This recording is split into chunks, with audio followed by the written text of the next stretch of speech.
But I think one of the things that, for me personally, working in the industry, and as I look around the table, there's a lot of my fellow stylists and talent and journalists and things like that, that I know what I'm really excited about is people getting to know you and I guess the genuineness of your brand and who you are, which I think, I know I speak for a few people, we're all kind of gagging for something like that. So tell us a little bit about you and what brought you into the industry, because I know you're certainly side of a business and you need experience. You just can't go out there and start something, just out of school. And I think having the journey of having the experience across also corporate fashion industry, and then going into sort of high end at my last year was at Lana, Creative Director there, and I realised at that time that I started losing the passion for fashion, as you say, and that was because I sort of got over the whole, we have this copycat industry here in Melbourne fashion. A lot of us, follow trends from overseas, but really, copy items rather than being, more unique. And I woke up one day and just said, I don't want to do this anymore. I want to be passionate about what I want to do. And I wanted to give more back to Australia and Melbourne. And I felt like the industry within Australia was dying, and if I could give something back, as well as being creative and employing amazing technicians we have here, like pattern makers and machinists, and my makers are in Coburg and Northcote, and keeping that industry alive and making people understand that we have amazing technicians here, and hopefully it can show through my product. And I started to do that. It was really hard work because, it comes with a price, so... It does, doesn't it? Like, I think one of the things, and I'm sure very refreshing for a lot of my colleagues at the table and friends, is that I think original design is something that's really important. And, there's lots of Instagram original design and local labels. How did the name DIIDA come about? Well, it's actually my nickname when I was growing up, when I was very young.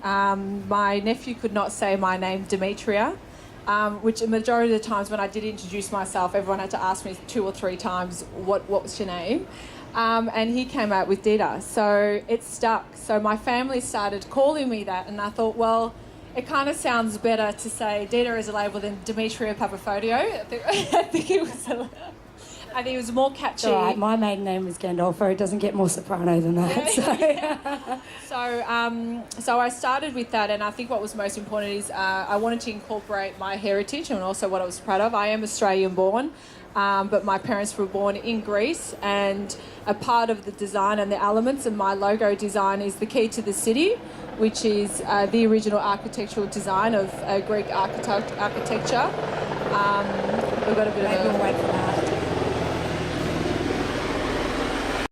But it's so multicultural, and I think we don't see enough of that through the designs, and I thought it was really important to showcase me being an Australian Greek person and who we are as people, and as you can understand, being Italian background, and trying to also showcase that through my product. Europeans and having European holidays overseas, and what's so important about them, which is its quality, its design, it's items that last forever. And I just want to bring that back and get rid of this disposable fashion and people investing in pieces and taking things back that can bring, maybe after 2 years it may not be fashionable, but you'll bring it back again after 4 years.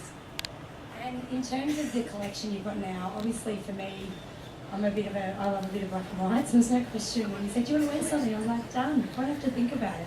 But I think one of the things I found when I went into your store, and certainly even as I'm here today, you've got your sisters here, you've got family here. I just don't think it's something that we take for granted, that you have that kind of support. And it was certainly, that was the experience I had when I went into the stores. There was a lot of care, a lot of service, in this day and age where there's social media and online and things like that, which you've also got a very successful online boutique. But tell us a little bit about the collection, and I guess how important it is for you in this, in retail, in the way that it is, having that sort of, upper hand over others. How is it by having that level of service and your collection? you know, people think that bricks and mortar are dying breed, but I don't think they are. When for me, it's having that experience when you walk in that door. It's with my staff. It's a family business. I have a great new mentor, Adam, who assists, and he lives and breathes the brand. We want to ensure that when people walk in there, it's not, you don't feel like someone's just ready to sell you something. It's a beautiful family environment. We ensure that people are looked after, and it's ensuring you can't get.